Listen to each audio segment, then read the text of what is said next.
most of the people that's watching this video is probably in a situation where they're either they're thinking of building a business, maybe they're in the early stages of doing so, or maybe they are just clicked on this video for the first time.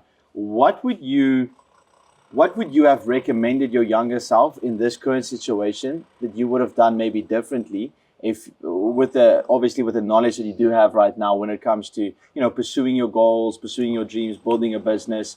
What would you recommend that guy?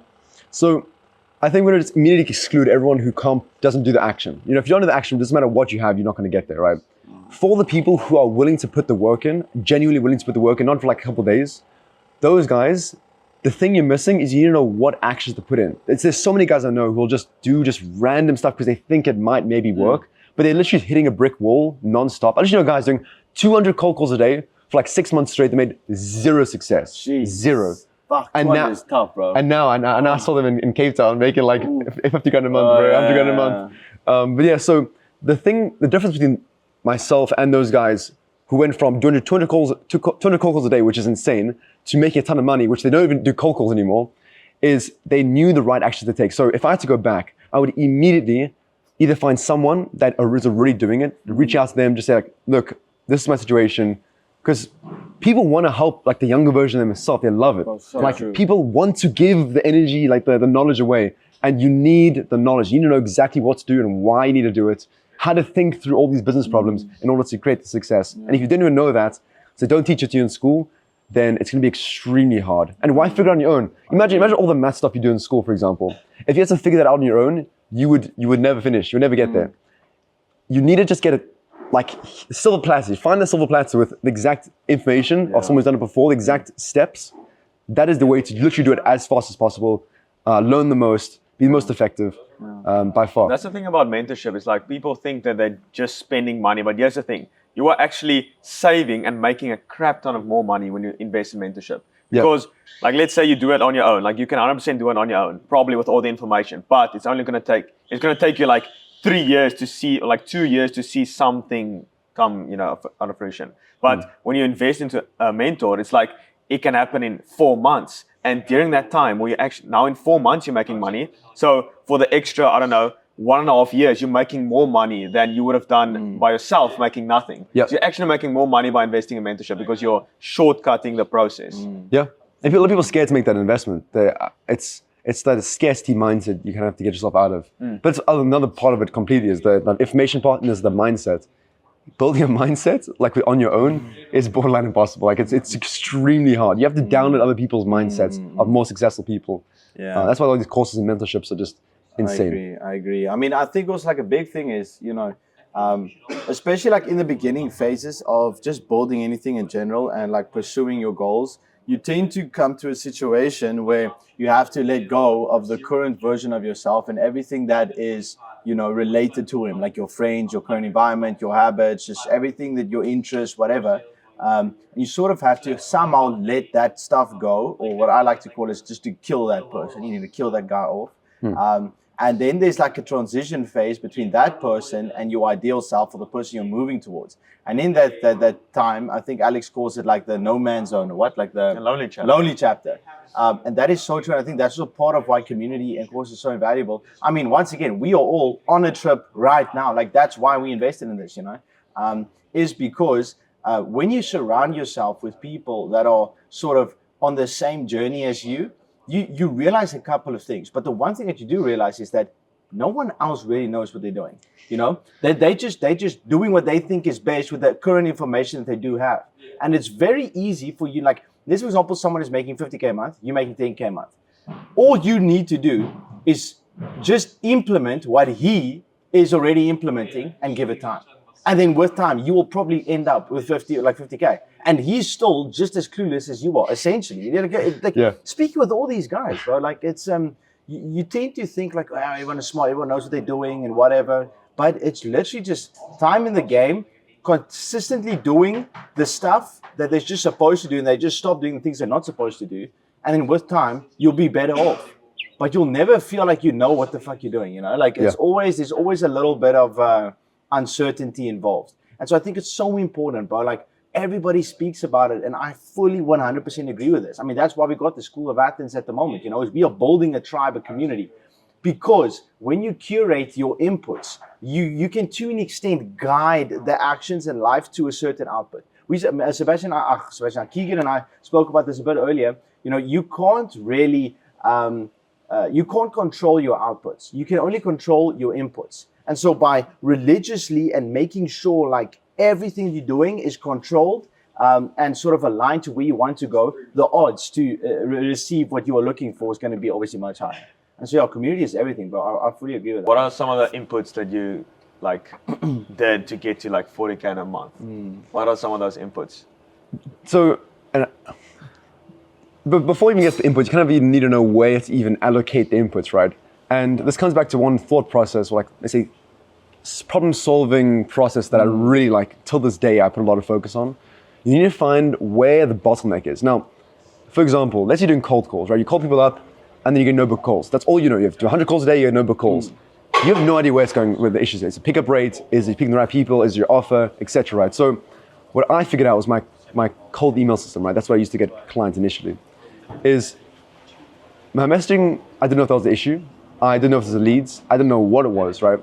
And what I ended up doing is I joined EasyGo, which is a different community, right? The cold email coach in there helped me analyze and like think through the problem so I could find where the issue was. And what he ended up basically helped me figure out, which is that the deliverability was the issue. And when I tell you, I don't know about all the other, let's say, variables like the copy, like the leads, all the stuff. But when the deliverability got fixed, that was one bottleneck, which fixed everything. So, and I got like 20 book calls in a day, next day 16 book calls. That week I closed like a 10K day. Like it's that ridiculous. feels amazing, bro. It's like after that, it's like you get 20 book calls, 10K day. It's like what? I'm rich. This is everything. People think it's linear. Like people think that they send an email and then the next week they sign a client. Send an email, but it's like you send emails and do all those inputs for like 3 months, get nothing, and then in a week you sign like 5 clients. You're like, well, what the fuck happened? And then people are like, what? How did you do that? But like, they don't see the 3 months of like work you put in because you got no results. Yeah, it's the overnight success thing. Exactly. Exactly. So yeah, really this bottleneck kind of idea, and honestly the way of thinking through different business problems in general is one of the biggest downfalls. Like again, when I said the cold calling thing, it's exact same kind of problem. But yeah, it's 20 book calls in a day. Then again, the next problem could be like your sales, right? Then it's not just I close badly, it's what part of the sales process do you think you're kind of falling down? Is your discovery, is your actual objection handling, is your pitch not good enough, does it not resonate, etc. Those are the kinds of things you need to figure out. And yeah, so if you the only thing you kind of take away from the whole solving problems is finding out where in the process the bottleneck is through understanding each, let's say KPI, the key performance indicators, the conversion rates throughout this, like the funnel, let's say, that is like massive. It's absolutely insane. That's literally the one thought process that got me those initial clients, initial 40K a month. One like even today, I know my main bottleneck. I'm actively solving it every day. And if I didn't think through this, I would just be like, fuck, I'm stuck. Yeah. You know? Yeah. What is like a main thing you're focusing on right now to get to the next level? You know, we are all obviously sitting here just wanting to improve, to be better. What is something you are actively trying to do every single day, focusing on right now to obviously grow the business, to just transcend wherever you are right now? Yeah, so I know many guys making 30, 50, 100K a month, and the one thing they're doing different from me is they have a team in place. They don't even work that much, really they don't. They have an operations manager, they have some appointment setters, they have like a few key people, a closer, and they literally just like wake up in the morning, they've a new 5K hit their bank account. Their clients are being like, they're happy. They're being constantly communicated to through an SOP they created.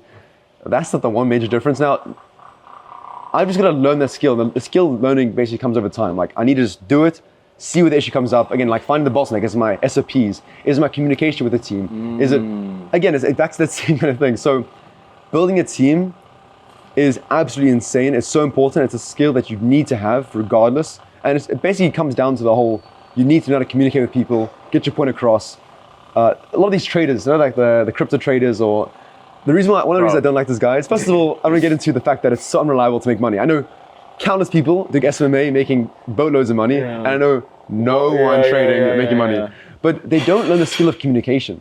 Like that's literally they don't learn a couple of skills, right? They definitely don't learn a couple of skills. What's funny is like when I started, I did like forex trading as well for like 4 months. Yeah. And the thing is, I was in like a, what do you call it, like a fork situation. I was like, do I become a forex trader or do I go to the SMA journey? And I was like, which one is the absolute hardest? And which one am I going to learn the most skills? I'm like, SMA. Path of most friction, right? Yeah, exactly. Because I know if it's short term, like terrible, it's probably going to be long term. The payoff's going to be better. You learn so much more skills. Like with forex trading, some forex traders are like screaming at the screen right now. But like Punch you on the only screen. learn like emotional management and like risk management and checking the charts. And, like, you know, with like SMA, hiring, like appointment booking, email, deliverability, like you learn so many niche skills that you can then translate to your next business. So a lot of people when they're starting, like they don't have the immediate environment to surround themselves with. Like I'm also big on the content, like just literally brainwashing yourself with that content, seeing like a 24-year-old make $1 million in a day, like Iman. I was like,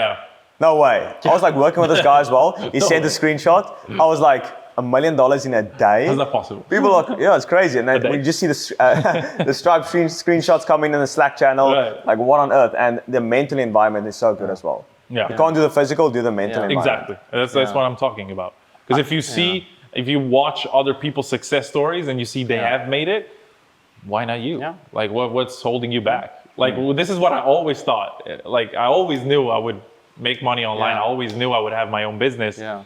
It's just obviously my parents couldn't see it. My family couldn't see it because they've never had a business. Yeah. So they don't know how business works.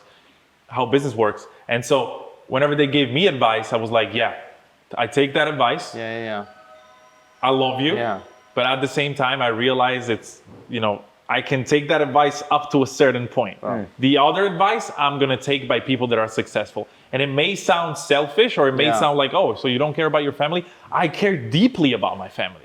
That's the reason I'm taking advice from rich people so I can make money and take care of them. Exactly, bro. That's exactly That it. is That's so the thing. cool, and you can do that in a respectful manner. Like there's no need to be looking down on them or whatever, Or and fight with them, move out of your exactly. house. Like You there's don't no need to point. do Like that. remember, you don't know what you don't know, and so I think we can all agree. Well, probably on a couple of things, but I think the main thing is we can all agree that knowledge is knowledge is power, bro. Like 100%. You don't know what you don't know. That's why curating your inputs, listening to people that have already achieved what you want to achieve, reading books, like Andre and I are very big in, about reading, investing in coaching, especially like, good coaching, people that have already achieved what you want to achieve. Like we've all here invested in multiple coaches, in networking events as well. Said that, only take advice from people that already has what you have or is currently helping others do what you want to do. Yeah. Like only take advice from those people Yeah. or walk closer to your goals. What really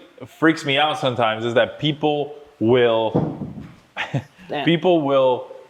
take advice from an engineer to become an engineer, right? They'll go to college, they'll go to university, go to college, spend 100,000. I mean, maybe in Europe, maybe in South Africa, it's less expensive, but let's say US, right? In the US, they'll get a loan. They'll be in debt for 30 years. They'll get a loan for 200,000 to learn from an engineer or from a doctor because they want to be an engineer or they want to be a doctor. So they'll learn from them. They'll spend a bunch of money, a bunch of time to then maybe make $3,000, $4,000, $5,000 a month. But they think that by spending, $2,000, $3,000 on one mentor, they'll make $500,000. That doesn't make any sense. Like I spent, I think up to date, more than $50,000 on mentors, coaches. So when I make 35K in a week, I'm like, well, it's not a coincidence. Right? Like I got here in some way. It didn't just happen because I invested in people think there's a special strategy, right? A secret method. Oh, I discovered the secret method because a lot of people in the space also advertise this way, right? So they're like, oh, use this secret method that nobody's using to make $100,000 a month. There's no secret method. Like if you want to make 100,000, there's no secret method. The secret is there's no secret. Right? It's like going to the gym. The secret is you have to show up, go there every day, take your supplements, and work out, and bust your ass. So let's put it like this, okay? How much have you spent on coaching roughly? Like 50K? Say 50K. 50K. I've spent roughly 30K as well in US. Yeah. So let's put it like this, okay? Give the viewers watching the top 3 tips that you have learned Top 3 from tips. 50K spent 50K. on coaching. So this is going to be clips, remember? So Yeah. You need to speak in real. So what have I learned what have I learned from spending 50K on mentors so you don't have to? Okay, number 1 tip, I would say what I already said. So be delusional. Okay, Love that, believe bro. you can do it. Believe you can. It's more like a mindset tip, but you have to. It all starts from there, right? It all starts from the mind. The person- Name all three and then break them down. I think that's a good one. Okay. Yeah. I'd say be delusional. Yeah. Wait. I'd say be delusional. Put the work in, smart work in. Put the smart work in, and hire the right people. Wow. Those are the main things. That's great. If Write that you- down. Write that down. Yeah, if you write that down. If you are delusional enough to think you'll do it, you'll do it. Like the person who believes he can and the person who believes he can't, they're both right. Yeah. Henry Ford. They're both right. Yeah, Henry Ford. They're both right. So that's the first thing. Once you believe you can, second thing is put the work in, the smart work in, right? What do I mean by that?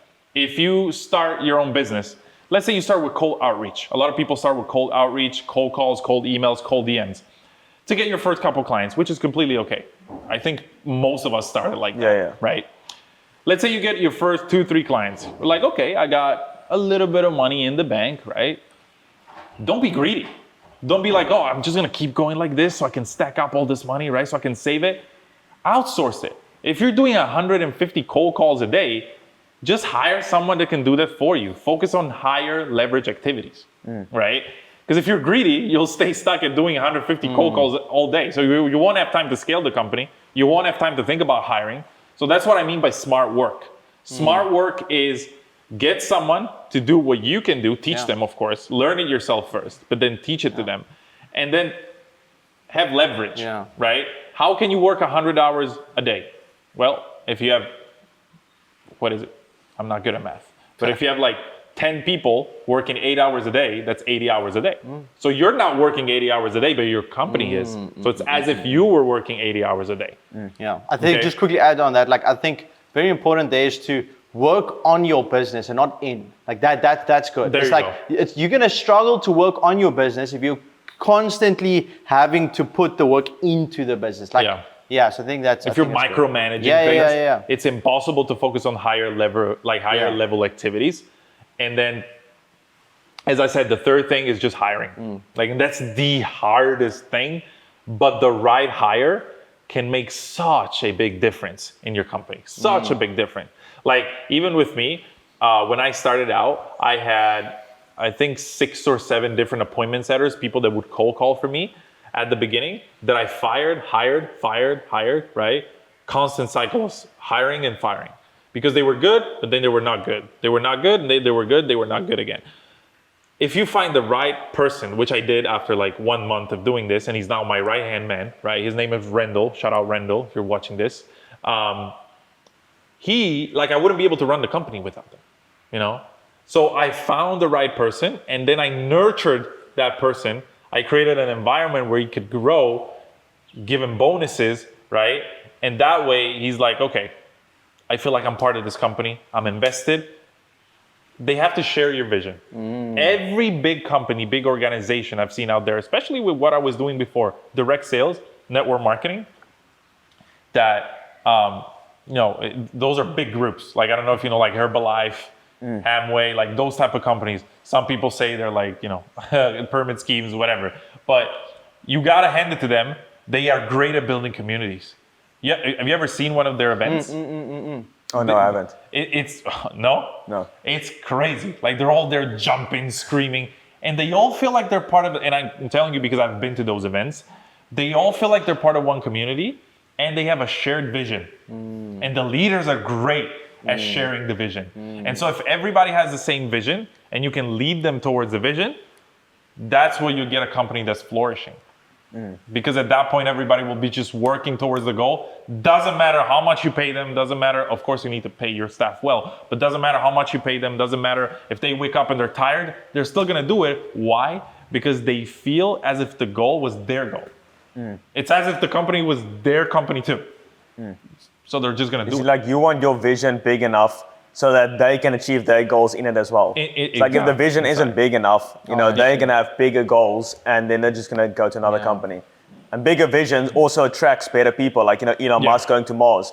crazy vision, so it's going to get the biggest people. They don't really want like the like, I want to obviously, join this. They're going to get compensated well, obviously, but that's not the main thing. No, it's no, like the that's not why vision they- is the main That's not thing. why they do it. Exactly. Yeah. It's like I'm gonna get my goal. So if you can create leaders inside your organization, inside your company, and a lot of times it's really hard for me too, right? It's hard even right now. It's hard to outsource, like it's hard to let them do the work for you because they're see, like, because- I know how to do it, yeah. but do they know how to do Dude, it? that's a very good point, And yeah. then they don't do it Yeah. right, and you're like, oh, maybe I should do it like myself, right? But if you do that, you'll never be free. Never. And the funny thing is, like, when my parents told me, like, I was outsourcing my email marketing team, like, obviously I was doing it on my own. I didn't have capital, so I had to do it on my own. I only had time, right? I outsourced my lead sourcing and the email follow-ups and the cold email, all of that. They were like, why are you giving all this money away? It's like, why, Do it yourself, you're right? losing money. It's like, what do you mean? Do it And I'm yourself. like, to get to the next level, you have to outsource that so you can increase leverage, Yes. increase. And then, like, as a big CEO, all you do is like manage and make high-level decisions. Yeah. What do you think about like, should you have passion for the thing that you are doing? Like enjoy, because I actually heard, I think it was Steve Jobs or someone who actually got asked that question on an interview, and he said it's very crucial to an extent, at least link what you're doing to some form of enjoyment, because if you don't enjoy what you're doing, it's going to be difficult to push through the times when it gets tough, because it's going to get tough. Sometimes you're going to want to, like, it feels like the world is crushing in on you and there's no way out of this. And I think if you struggle to enjoy what you are doing, it's going to be difficult to pursue through those times. And I can definitely speak from my own experience. There was a time where I've also done a couple of businesses like most people.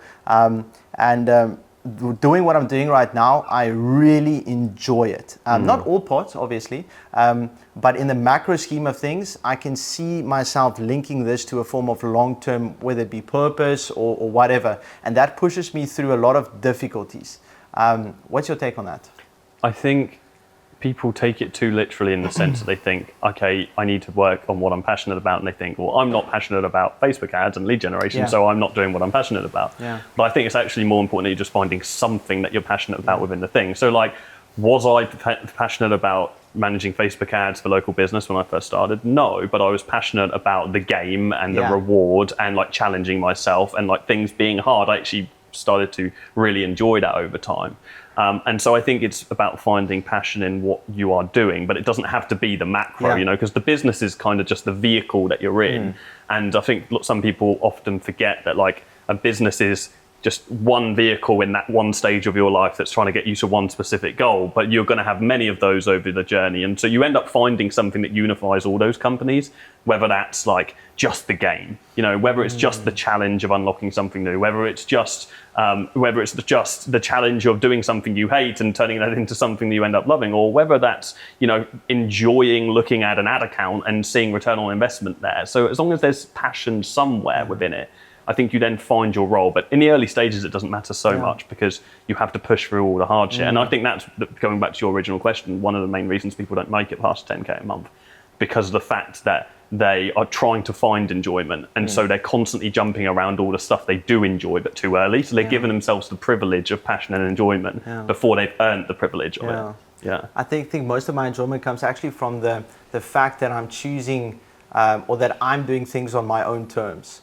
Because I think, like, let's say, for example, like you had to wake up at whatever, like let's say 7 to work, and you work at 5, and if you decide to do that on your own terms and you decide you're going to wake up and build your own thing, like I wake up at like 6 sometimes, just like I'm ready to go and I'm dialed in. I want to work because this is my thing that I'm building. That's because I used to just invest in other people's like babies almost, in their businesses. And it's fun to build something and see that compound and grow with time. Like each month you tick off another goal, another thing, and then that adds to the business. And the biggest thing, you can see that thing grow. That's a beautiful part of business that I actually didn't think going into that was something that I'm going to get hooked on. But I think that's what people say when they enjoy business. It's seeing that thing grow. It's almost like a baby. It's like a child. A lot of people say it's like that. I mean, and by that same notion, then you actually start to enjoy the moments where things aren't going well on paper. You launch a new product and you've been excited about it for 6 months and it flops. And you're like, oh shit, reality check. I might have made so much money. I might have had this great business already that's done all this stuff. And then all of a sudden you've had this setback. and it's kind of a constant reminder that you're always on some new challenge and that there's always things to learn. And so I think like over a long period of time in business, and it certainly helps when you've got money, you just learn to enjoy the good, the bad, and actually you start welcoming the bad quite often because you're content in the lessons that you find in that, and then often off the back of, you know, second time round, you do so much better on whatever that thing is you failed on. So still run the agency. I say, well, I can't claim that I still run the agency. I still own the agency, but we have a team, and I've got a business partner, and he's exceptional. His name's Joe. Joe runs the agency, but yes, I'm still heavily involved in the strategy of the agency itself and the direction, we launched that 8 years ago now, so it's been a while. I think I'm like one of the only agency educators that's still for sure. I'm clinging on to it. It's just, So is that almost your unique angle? Because, you know, a lot of people, they say, oh, sell it for focus. What's your take on that? my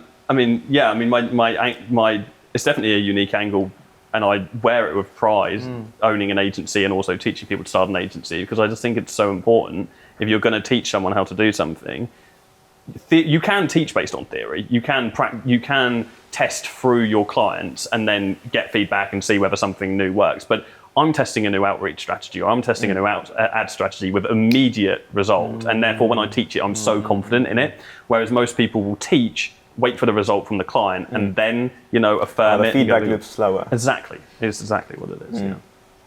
Yeah. Talking about like, because I think it's actually fascinating. A lot of people say like they enjoy solving problems. I think for the first time I actually understood that now when you mentioned that.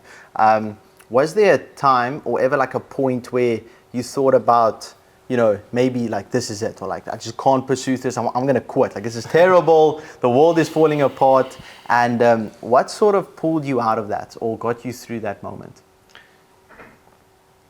I would be lying if I said there was a time in the past 8 years where I've had that, but I've had but I've had that before this era of business. So like, I think, so to give context to that, I built a relentless mindset before I started my agency. And so lots of people think when they make the active decision that they're going to start a business, regardless of whether it's agency, that's when their entrepreneurship journey starts. But it's like their whole childhood, it's the uni, it's the, you know, experiences. I had a clothing business that failed. I had a nightclub events business that failed. I got kicked out of university, got in like £35,000 worth of debt, then had to get in sales. And I did all this hard work that even though I didn't have a vehicle of a specific agency back then, all of those times I went through huge periods of like, should I give up? Am I cut out for this? Like, can I do business? And a massive negative mindset. But that was all of the stuff that allowed me to then, at the 8 years ago now, so 2017, when I first launched my agency, make the commitment that I was never going to give up. Because it's at that point I understood that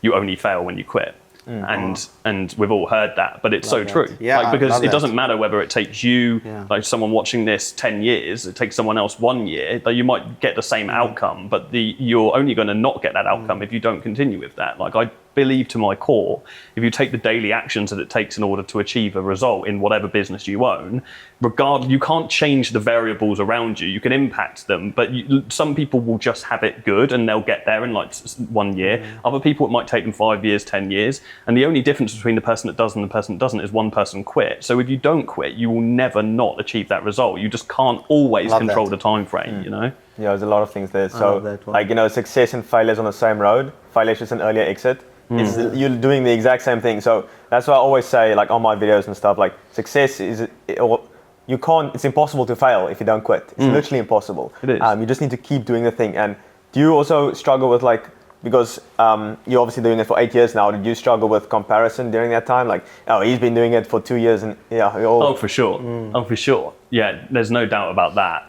I definitely don't anymore, but I think it's probably a couple of years since I've been in that headspace, but I 100% have over the years, because I started my agency at a time where like some of the biggest gurus in the space started their businesses, you know, like Hormozy started 2 years before me, Iman started about 6 months before I did, you know, and there's so many of these entrepreneurs now that are like on paper just like absolutely crushing, you know, and so, but then you have to remind yourself of the contrast of what you're actually trying to work for. I've got and have had more money than I know what to do with for such a long time. And so you're comparing Monopoly. You're comparing like it's fabricated zeros on the end of a piece of paper that then attribute to what? Ego. Like that's really the only thing. And so, and then it's also entitlement that comes into it, because it's such a dangerous place to be. When you compare yourself to somebody else, you're actually declaring to the world that you're entitled for the same result. In which sense, then you're living the same reality as they are. So by the same notion that I just said, you can't control like the timeline, you can control the variables and you can try and impact it. But I truly believe that the universe is somewhat written for us. And I think that we're all going to that place as if we're showing our intent of where we want to go to. So I just had that realization that there was no value in looking at other people that are around me, because you can have, you can have an offer, let's say in info, that's doing, 200 grand a month, for example, which is an incredible amount of money. And if you're in good profit margins, you're done, you're set. You're like, as long as you can maintain that and you're investing in other things, you're good. Someone else can come onto the scene and within 3 months can be cranking 500K just because they've got the right messaging with the right ad with the right offer, and then all of a sudden you're comparing yourself to them and you're weighing up your intelligence, you're weighing up, like, are they just better than me? You're weighing up all these different things when actually there's just a few tiny little nuances that could have happened to you. They just happened to somebody else. So there's no value in that at all, but it's definitely something I've gone through over the years. You built $1 million e-com brand at just 21. People see this young, successful, good-looking dude and think, "Wow, like, was this overnight success, Liam?" This guy flirting with me, bro. Yeah, bro. People see it so young, like making so much money, and like think this is so crazy, bro. How long did this actually take you? Some people think this is overnight success.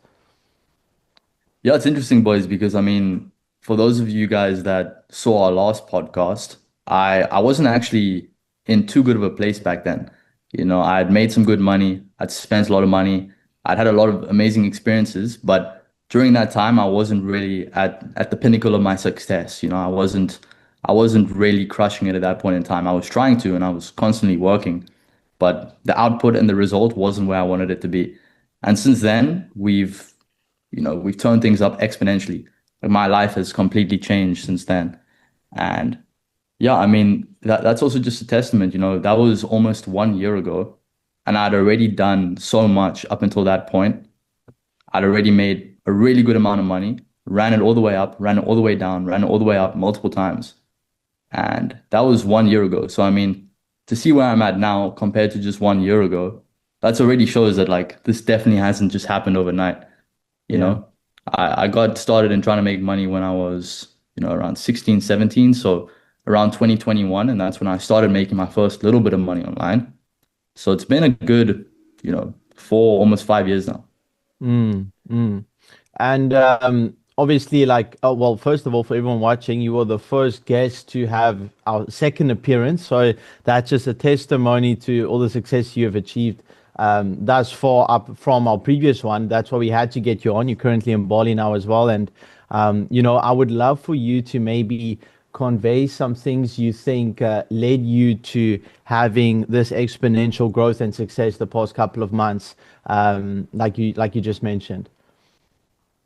Yeah, for sure. So I think I definitely built a massive foundation when I first had my little bit of success.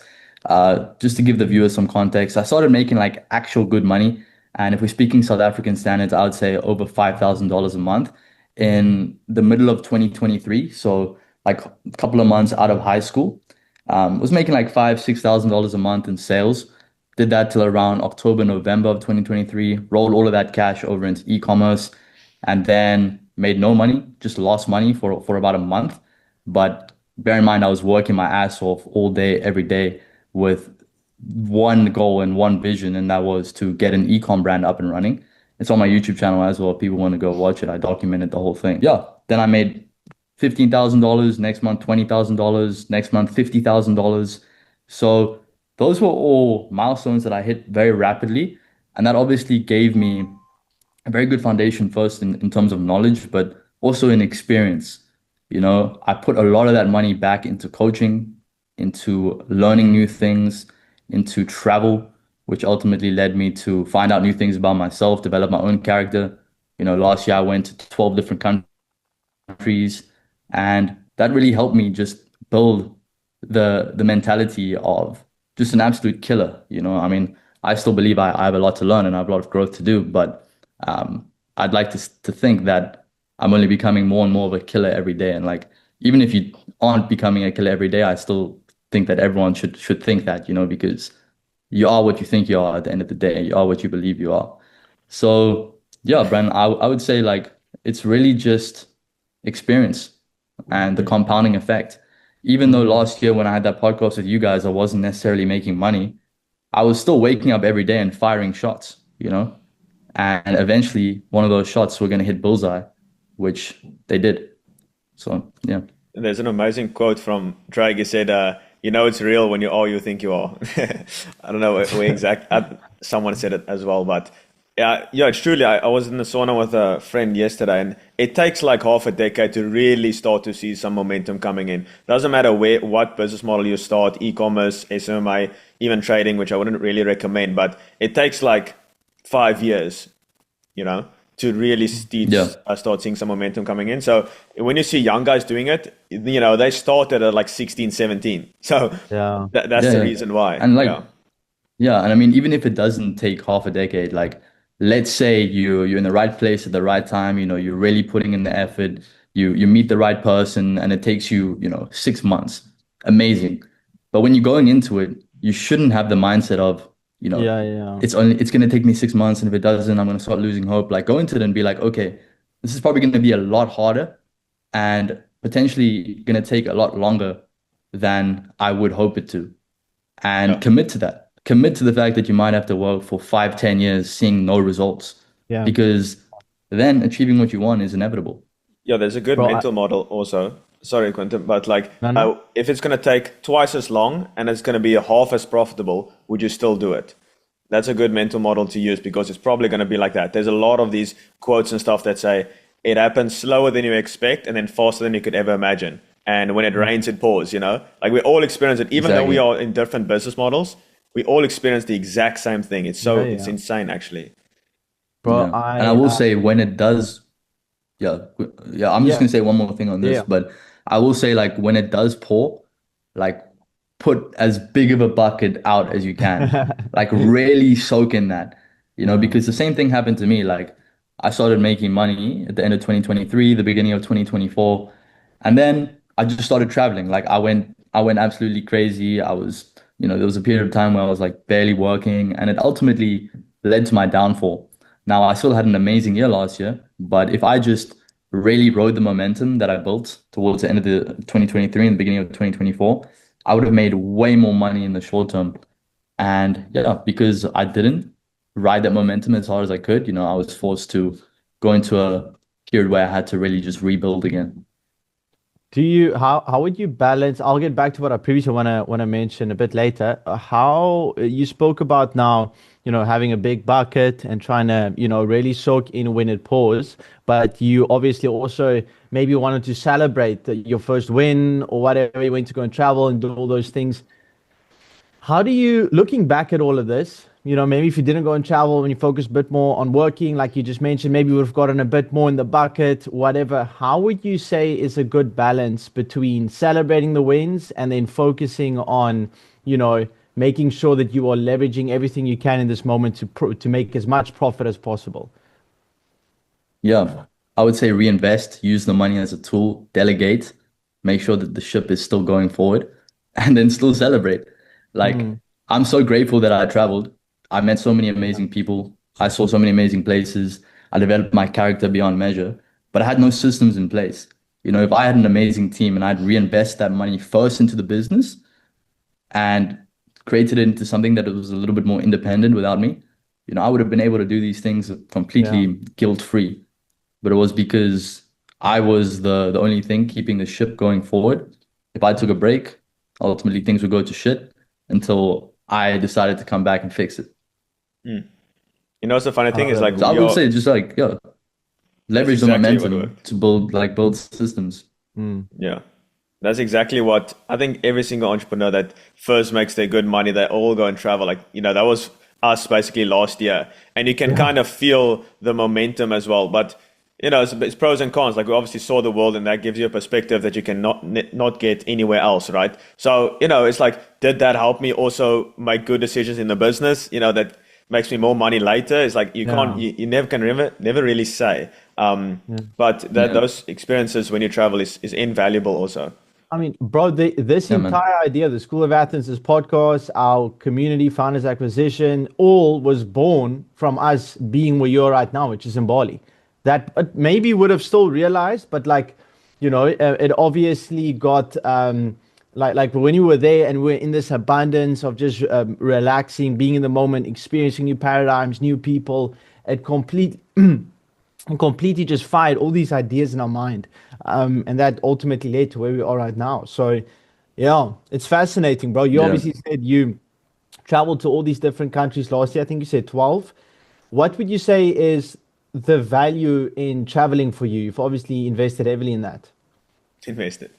Yeah, I would say it's just, and before I do answer that, I just want to say one more point on this, and it's kind of what I said already, but I think I could word it a little bit better and just give more strategic advice. Like, I think if you're just getting started and you're building momentum, like I said, you need to, if when it's raining, you need to collect as much of that water as possible. So really just ride that momentum as high as you can. If your goal was to get to 10K per month and things are going well, you're moving fast, just try get to 100K per month. Like try get a million a month. Like set that goal as high as you possibly can, because even if you don't get to a million a month, like if you just stopped at 10K, you would have stopped at 10K and probably naturally regress from there. But if you set your goal at a million, you might hit 100K, you might hit 200K, you might not hit a million, but you'll hit way more than if you just stopped at 10K. Yeah. And then, yeah, like put systems in place. And then if you do travel, just make sure that you're just doing high leverage stuff, like the stuff that's really going to still move things forward. Even if it's 1, 2, 3 small tasks a day, but they're extremely high leverage. Just be more intentional with the tasks that you are actually doing. And if there's something that's repetitive that you're doing over and over and over and over, even if you got to take a little bit of a hit to your income, hire someone to do it for you. And that's just going to make your life so much easier. So the valuation of the company right now is north of R500 million. So yeah, How much is that in dollars? R500 million. about $30 million. Yeah. So we just wrapping up around, and then now YC just ends, and then we carry on with like building the company. So we raised from a couple of investors, and then the goal will be to like hit our certain like milestones and like revenue goals, and then potentially raise another round in like 12 to 18 months from now. So how would the distribution work then? Like, if you sell the company, like YC obviously takes 7% of that, $500 million. Yeah, exactly. And the seed round is an extra like investors that invest, right? Yeah. Now we're raising from like different investors. This is not including like YC. Okay. So most seed rounds are composed of a bunch of angels, which are like individuals who are now putting their personal capital into a company to buy equity. Yeah. And then there'll be some like early stage funds, which basically means it's like a venture fund, which invests in companies that are early stage, like seed stage or Series A, around there. Yeah, like they'll invest in like the earliest stage of a company. I wanted to ask, a company called 8 Sleep? Like 8 Sleep. So the CEO of 8 Sleep invested in us. He's like one of our investors. Yeah, so like people like this, like high net worth people who like understand what it takes to like run a company. I had a call with him. It was like I had a 7-minute call with him, and in 7 minutes he like invested in us. It's pretty cool. But and that's insane. The amount of like clarity is probably not the right word, but like that they know in 7 minutes where they want to like distribute $1 million. Like that's insane, right? Yeah. And do you have access to these, like, or are they like mentors now to you guys? Yeah, absolutely. Wow. Like I'm on phone number basis with him and like other people who have like sold their companies for like multi-billion dollars. The network is insane. Like that's one of the biggest things that they provide. The best thing about YC is that the people that actually interviewed us first to get in are the people that mentor us throughout the program. And then for the next 10 years, we have personal access to them whenever we want. And so these are guys that have literally shaped the way we interact with tech.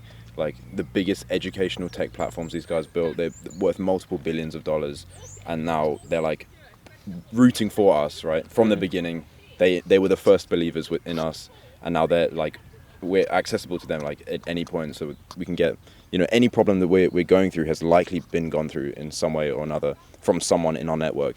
And so it's just about how we can take agency and reach out to them and sort of, fast track any issues that we're having. Yeah. That's like and I think also the other thing is like people in college, they have this thing where they like don't listen to their business teacher because like their business teachers never had like a business. Yeah. But like the guys who interviewed us, like one of them like Google Photos, like he invented Google Photos. The other guy like had he has a school platform that like 75% of the United States students use this platform, He sold it for $500 million. The CEO of Monzo, things of that sort, like That's crazy so stuff. much more valuable than a business degree, right? It's like I truly believe, and that's why we're going so all in on online education. Is like it's 100% going to shift that entire industry, because what's the point of getting a business degree from someone who has never started a business, right? Like there's no form of learning there, and you can't really incentivize a successful business owner to teach at a university, right? You're not going to pay him enough. So the only way how you can let both of the parties win, the professor or the business owner, and also the actual like person that needs to study, right, is, well, if he gets incentivized through the actual education, right? And so that's why I think online education and courses, stuff like that, is going to be massive, right? So you guys would say that like the mentorship aspect was probably one of the more valuable aspects of that. Yeah, for sure. I think like them coming from, because there's two things. They've like obviously built their own company, and so they know how hard it is, and they know things of that sort. But also they like work with like 20 companies every quarter. Like they see what it takes to like build massive companies, and so I think that also really helps. But honestly, like they're very hands off, like extremely hands off. They're only there like if you need them. Honestly, like there's like maybe 3 pieces of advice in 3 months that we got that like actually like did anything, but it helped a lot. But I definitely think majority of it comes down to like now the network that we're part of, the people that we can potentially like hire in our company, the capital providers that we have access to, and I think just being in that ecosystem, changes everything for you. Like me adding YC to my like LinkedIn, changed everything. And so like, what would you say is like, what is like the main levers that changed pre-YC to post-YC? Yeah. Do any of you guys want to answer this? I think the biggest thing would be honestly capital, like access to capital and being able to go into a market aggressively and like grow the way you want to. Like I think that means better team. Like what does that mean? You got more capital. What does that mean? It means you can be way more aggressive with how you go to market and the way that you actually build things, instead of optimizing everything for like, okay, how much runway do we actually have here? How frugal can we be? It's now from a more abundance mindset of like, okay, what is possible now that we have that taken care of? Let's look at that, and actually we do things a lot better that way. I think the big thing the capital sort of helps with is exactly this, which is make something people want. Because once you almost remove money from the equation, like do we have to make money now? Yeah, then you just focus on the actual problem, which at the end of the day in the long term is what's going to make you the most amount of money anyway. Yeah, I would say so. I think capital is one. I think for me personally, like I think capital is, like, you can access capital anywhere, and I feel like if you do well enough, that capital is available. So like 100% agree with that. Though, like that really changed our trajectory of getting access to that. But I think one thing that I was like a lot more cognizant of was like the people that we have access to in terms of like hiring, because talent isn't everywhere. Yeah. Like yes, you can find like greatly talented people in like South Africa and things of that sort, but a lot of them, if they're like truly talented and they know what they're worth, they move over to like San Francisco.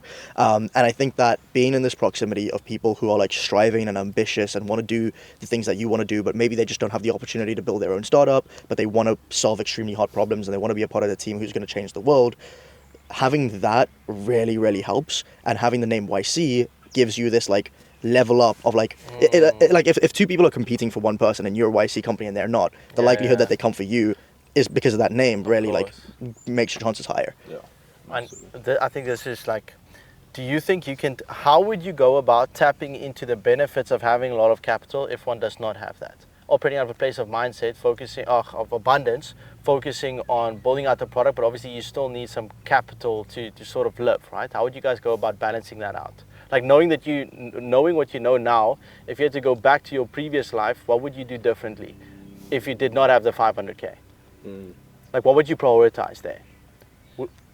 I think like for us, so when we initially started YC, we actually had quite a few customers in our product. But what ended up happening is we had to refund a bunch of them and basically say to them, look, like we can't do what we promised we were going to do. And the reason for that is because for YC, again, like we were very sort of stringent on the amount of capital we could use, and therefore we were optimizing for selling as many people as possible, which meant we'd bring people on who we couldn't necessarily fulfill the best for, because like, look, we need the money. Yeah, of course. Yeah. Right? So I think the biggest thing, if I could go back, I would just be like, well, I mean, look, we don't really need the money. Like if the thing is that you're trying to optimize for is making as much money for yourself, like you should be thinking about, okay, cool, in the long term, if I create a good product, that's what I'm going to get. But right now, I can sacrifice that, and I'm in a stage of, let me not make money, let me work with a few people, really understand what's going to work for them, have some key power users, and then build something that people want. So it's sort of coming, I think the big thing is just coming from the perspective of, look, chances are this is not the stage for me to make money in the next 12 months. I'm just going to be working on this product. And from that feedback, I will then develop something where I can then actually, Which will make you more money in the long term anyway. Exactly. Yeah, one of the things, Paul Graham, you've read his essays, I imagine. He's the founder of YC. He's the founder of YC, and so every batch he comes in and does a talk. And one thing that he always touches upon, and that we've heard from a lot of YC alumni that we're close with, is that, you'd rather have 5 customers that absolutely love you and would die for you and love your product and use it every single day than hundreds or thousands of people that sort of like your product and like, yeah, it's cool, it's convenient, but they don't love it. Like, is the ratio really that? Gmail, is that it's like ratio accurate? Yeah. Like really? 100%. Okay. yeah, absolutely. 100%. The delta between how involved in your customer's life you have to be to build something that they truly love and that will really change the world is massive. And so that has to come from extreme focus, focusing on customers, speaking to customers, and actually solving the pain points that really matter to them. But Sam Ovens, like these main thing, like so we were, I was staying with one of the first school game winners, and so he ended up meeting Sam Ovens, and he said the main thing that Sam Ovens was doing is just asking everybody the experience of school itself. Yeah. And that has sat with me for so long. He even asked the videographer who this guy paid to follow him around to film everything, has he heard of school? Where has he heard of it? What's his experience on that? And I think that drives that point home a lot. Yeah. I would definitely say like one of the things that I think is like the most valuable that YC has brought to us, and this is like with all the things like capital and things provided, definitely the understanding and that realization that like you truly want to make something that people absolutely love. And one of the pieces of advice that our group partner gave, and I think this is like one of the 3, was just like stop everything. Like stop everything. Like all build marketing, all sales. everything, right? For the first 2 months of YC, we like completely stopped everything. Like we weren't like you wouldn't see our name anywhere because we stopped filming content, we stopped doing anything. Okay. Focus extremely heavily on the product. Speak to the current users. That like one of the things, like I'll be honest, like we burnt a lot of customers, and I'm not proud in saying this, but like we were optimizing for the wrong things. We didn't know what to do, and I think just the realization of like what it truly takes to build a generational company and how it comes down to just having like a few people that absolutely love you and you being able to like replicate that process in other people's life. That's not something that we had that's not something that we did. And so I think coming into YC and spending the first 2 months completely revamping and relaunching the product as like what it is today, I don't think we'd be where we are if we didn't do that. A lot of my inspiration and me taking action comes from a place of like, okay, but if I can't make it out of my own situation, like no one out of like Kalicha will ever be able to make it if I can't make it. You know what I mean? Like I had all the resources to a large degree. And so for me, taking action is almost a moral obligation to try and achieve my ultimate dream, whatever that may be. And it's almost like a very foggy idea, but I just know if I take one foot forward and, I have like a sort of a vague ideas as to what I want to achieve, I see year on year, it sort of changes, but it gets more clear. And the vision is getting clear, but I think it always will change. Like I never thought I would be where I am right now 2 years ago. But if I didn't take action on the thing I wanted to achieve then, I wouldn't have been here. Yeah. But I think I had I actually can relate to a lot. I had also like a similar mentality towards it. I was also like, and I think it's something sobering about living in a place like South Africa where you constantly see this extreme wealth, extreme poverty, and you see all these people that are like trying so hard in their life, and then you look at like, I have everything that I need. You have like, so much given. I'm so much privileged, and like for me, it almost felt like it felt like a waste and like almost arrogant to be like, why would I not pursue my dreams and try? Like I have every backing. I have a family that if this completely breaks, I have a family that will take me back in tomorrow, It's almost like I need to achieve this success to almost prove to myself that I'm worthy of this opportunity that was given to me. It's like, okay, like this was a worthy situation for God to place into me. I made him proud. I took action. I did what I need to do. Exactly. Pursuing through the friction, Exactly. I think that's a big thing, Carrie, because I also wrote an email about this. I think I mentioned in previous videos as well. It's like, this is the price of the dream you prayed for. I mentioned it a couple of times I don't know as well. But it's a big theme in my life right now. It's like all the friction that you go through, that is, and the doubt, the fear, that might just be the price of the dream that you prayed for. You prayed for this business, for this revenue, for all the clients. Now you, to an extent, to a large degree, or very close to it, or have it, or you might have it and gone maybe a step back. It's like maybe the thing that you're going through right now is the price of you achieving that thing. You know, it's like working through it. You're praying for God for courage, and then He puts you in a situation where you need to be courageous. Well, now you need to be courageous, and then by extension, you will be courageous. Yeah, You know? it's all about the framing, right? Like when things go, like I recently talked to Quentin about this. When things are chaotic, I think it's almost That's I'm like psychotic, a psycho bro. in a That sense. is I'm like, psychotic. fuck yeah. when things are just like fuck, you're like, let's go. You know? But when things are good, you're like, oh shit. Yes. You know, things are like, I need to. Like something is up. I'm stressed there. I'm stressed 100%. there. But when things are stressed out there, I'm calm and happy. It's weird. I had that recently. So this week we've been pushing. Like in the last month, we've doubled the size of our team. We've doubled our clientele. Like it's just been crazy growth. And like my creative director and I have been like clashing heads because she's trying to deal with the production of like the content that's going out, and I'm trying to push like the growth and systemization and like. And even like then, and I actually said to her, because like I could just tell we were like this. And then I said to her like, also like what was up, whatever, and we spoke about it, and then she's like, you know, I just feel like you're pushing us too hard, like things are going. And I said to her like, if there was no friction in the situation, it would mean that we are taking things too slowly. So like I like it. I said to her like, we need to clash from time to time, because if we're always best friends and we just like like going on this journey together, then it means that we're not pushing hard enough and we're not trying to like, we're also not testing it. Like, are we actually working as hard as we can be? Are we putting out the outputs? Are we giving the best service to our clients? Are we at capacity? Like those are all things that only by like testing it and feeling the friction. Didn't Mark Zuckerberg say that? He said, if things aren't falling apart, you're moving too slow. Exactly. So things need to be falling apart. Exactly. And I said to her, because obviously like I'm dealing on the growth side, she's dealing with the operations and keeping things flowing. And I said to her like at least once a quarter, you should want to punch me in the face. Like that's a good metric that we're like doing things the right way. But going back to what you're saying, I think it's so important, bro. Like there's like, I heard one thing, it was actually such a good analogy. They were saying like, a lot of people pray and think that God is going to bless their life. You pray and God blesses your hands.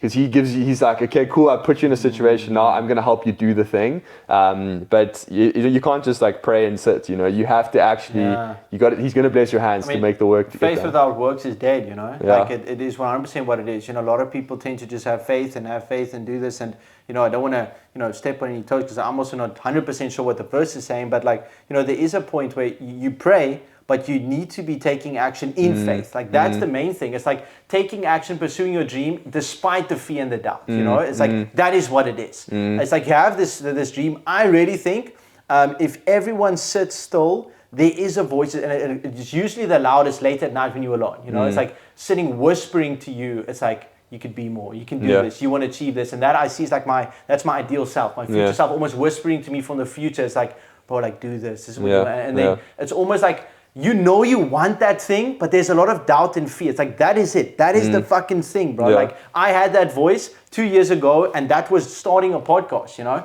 Now it's 28, 9 episodes later. We've got great guests on, a lot of testimonies after like a year doing this. This is the testimony of taking action despite the fear and the doubt, you know? And I think that can be such a beautiful lesson for everyone watching. It's like, you might have that idea or that thing that you're thinking about, but you don't think you can do it. Like, this is a testimony that it is fucking possible, you know? Despite having all those things. Of course. I never really had the fear and doubt that much, because like I just gave myself, it was literally either get rich or die trying. You know, I was literally dying or I was getting rich. So there was literally no other option.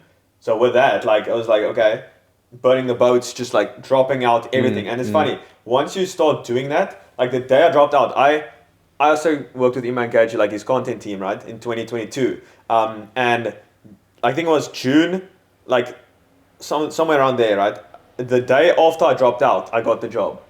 So I dropped out, and as I went to sleep, I told my dad, I'm getting this job, obviously. And then I dropped out, like, I'm getting the job. Now, if I stayed in there, maybe, I don't know how the cosmic stuff works, but I might not have gotten that job because I didn't take the jump. That's a Didn't cool way jump. to look at it. I And like that's, that. bro, that is the definition of faith, right? It's doing or believing something completely delusional. with the chance that it will never happen with or no never exist. results that it's actually No, but possible. like it was gonna happen. Yeah, but what I'm saying I is get what like you're going back to like having faith in your journey, whether it like in whatever it is, like the definition of faith is taking the leap and believing it will happen with zero evidence. Okay, yeah, like that is faith. Yeah. But I think like that's something I also like growing up. I think again going back to like the evidence stuff, I saw that with sport. Is like sport was my way of like building that evidence of like I also like I just always believed that if I set my mind to it, and I do believe that it was my parents that like whispered it in. I can't remember when it started, but like I've always had this like thing in my head of like I just know that if I really set my mind to something, I'll do it. Like it'll happen. And having that like whether it's through sport, through academics, like whatever, like just proving to myself year on year that like if you actually set your mind to it and you really want it, like you give up everything and you really want it, like it'll happen. Now that I think Simple about as it, that. like I think a big part of it was my mom when I was growing up. Like she always, like I got like 50s for science or something. She's like, "Yo, you're the best. This is fucking amazing." I'm like, It's like, this is "Mama, terrible. it's I'm depressed." Like, what? No, she's like, "Oh, you're the best, smartest kid on the block." And I'm just like, okay. So I think it's definitely a big part of it. It's like loving parents. I think like a very big thing for me was like, especially growing up, I always felt, because I definitely hit puberty a bit later, I always felt everyone else had better genetics than me. I like to a very large degree, I felt like I was a bit of a victim in many ways. But like it was a very bad mentality that I have. But what did happen was I really sort of, how should I say, I delved a lot into the things that I could control, which was like my work ethic. And I always felt like that was my solution, my way out. Was like, I know I might not be the biggest, might not have the best genetics or whatever the case might be, but I know like I can just work harder than everyone else. And that opened a lot of doors for me. I really fell in love with like the David Goggins, the motivational speakers. Like I remember like actually remembering it now, when I was in grade 7, 8, 9, 10, all that I listened to on YouTube was these motivational speeches. That's all I listened to.